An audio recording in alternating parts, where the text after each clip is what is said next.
know, in the morning she woke up, our happy little girl, and by the time we were going to bed, all of a sudden, you know, your daughter's got cancer. I mean, what? Who even knew that kids got cancer? I mean... Marco said to me that she's got leukemia. And I said, no. It's not possible. Tilly had acute lymphoblastic leukemia arising in the first year of life, and this is different from acute lymphoblastic leukemia arising at other times in life, and for reasons we don't fully understand has a higher risk of relapsing and the child dying from the disease.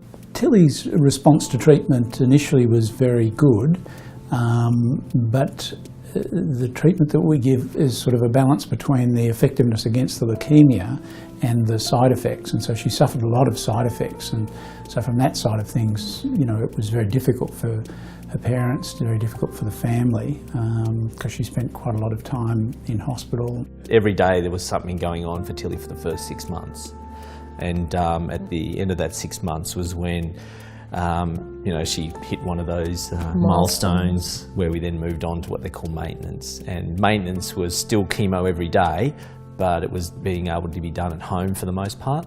At one stage, it must have been, we'd been there for 19 weeks since Tilly's diagnosis, and we'd been away from the hospital for 6 days.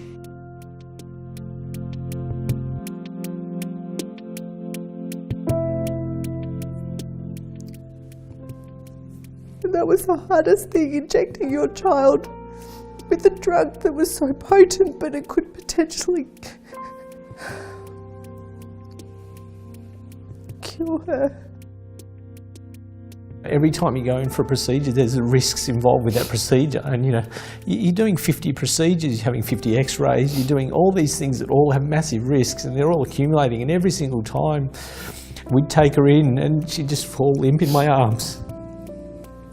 Then we'd go, you know, we'd get taken out and they'd do what they need to do, and we'd just be waiting on edge, waiting for her to come out the other side.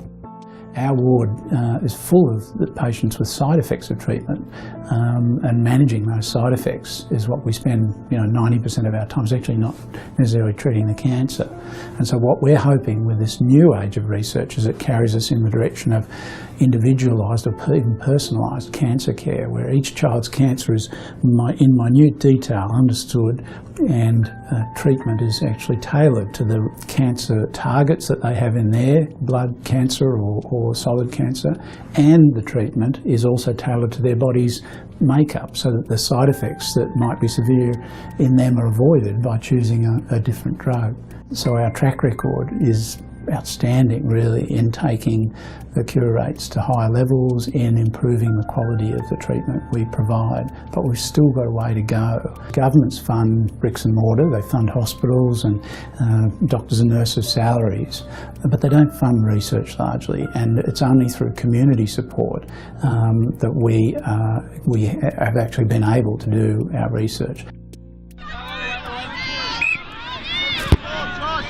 It's actually a great experience for me as her doctor to watch her grow up from essentially a baby through what is an extremely difficult time with intensive treatment, hospitalisation away from the sisters and family, and yet somehow you know, her vitality's been retained. She's an extremely boisterous young person. She loves her swimming, and she really has an affinity. You know, she's gone from, you know, not being allowed to go into the pool at all, you know, under oncologist's orders, to all of a sudden excelling way past our expectations, or anyone's expectations.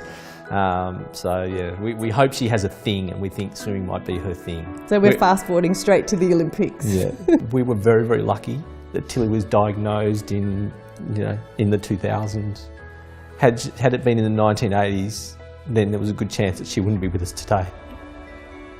To have our kids here with us and to have survived such a terrible disease, it's only because of them. If they hadn't done the research prior to Tilly being sick, she wouldn't have been able to achieve what she's achieved.